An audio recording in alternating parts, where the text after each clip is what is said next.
ఇది మొన్న summer వెకేషన్‌లో Malaysia trip ఫ్యామిలీతో వెళ్తున్నప్పుడు మొత్తం రికార్డ్ చేశానండి. అక్కడ రోడ్స్ ఎలాగుంటాయో మొత్తం అనేది మీకు చూపించే ప్రయత్నంలో భాగంగా నేను ఈ షార్ట్ వీడియో తీయడం జరిగింది. మీరు చూస్తుందంతా మలేషియాలో కౌలాలంపూర్‌లో వెళ్తున్నప్పుడు తీసిన వీడియో అనమాట. మీరు చూస్తుంది పెట్రోనాస్ టవర్స్, ఆ ట్విన్ టవర్స్. చాలా బావుంది. Cool climate. మనం వెళ్ళిన 5 డేస్ ట్రిప్‌లో వర్షం పడింది. మీరిప్పుడు చూస్తుంది మబ్బుగా ఉంది. అలాగే ఎండగా కూడా ఉంది. చాలా బావుందండి. ఫ్యామిలీతో మంచి చిల్ ఔట్ అయ్యే ప్లేస్ అనమాట. అది మీరు చూస్తుంది పెట్రోనాస్ టవర్స్. ఈ రైడ్‌లో వెళ్తున్నప్పుడు మంచి మన పాత వింటేజ్ ఇళయరాజా గారి పాటలు వింటూ వెళ్తున్నప్పుడు ఆ అనుభూతి చెప్పలేనిది, వర్ణింపదగినది. కాబట్టి ఎవరైనా మీరు కూడా మలేషియా వెళ్ళాలనుకుంటే శుభ్రంగా ఒక మంచి బడ్జెట్‌లో మలేషియా ఫ్యామిలీతో వెళ్ళండి.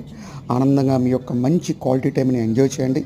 ఆనందంగా ఉండండి. అందరూ హ్యాపీగా, హాయిగా ఉండండి. ఈ వీడియో చూసినందుకు థ్యాంక్ యూ. మన ఈ ఛానల్ మీకు నచ్చినట్లయితే లైక్ కొట్టి సబ్స్క్రైబ్ కూడా చేసుకోండి. Thank you.